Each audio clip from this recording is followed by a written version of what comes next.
নাই। এই দিনেই আমরা এখানে অনুষ্ঠিত করেছি। এখন আমি সকলকে বলছি, মিডিয়াকে বলছি, আপনার সকল কথা করবেন।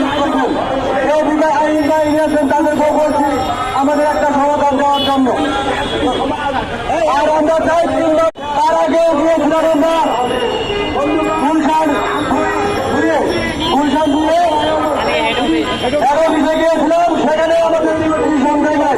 তারা বলছে 12 তারিখে ডিসিশন দিবে, আমরা 12 তারিখে মানি নাই।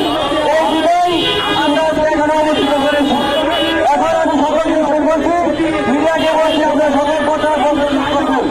এই বিদায় আইন নিয়েছেন তাদেরকেও বলছি আমাদের একটা সমাধান দেওয়ার জন্য।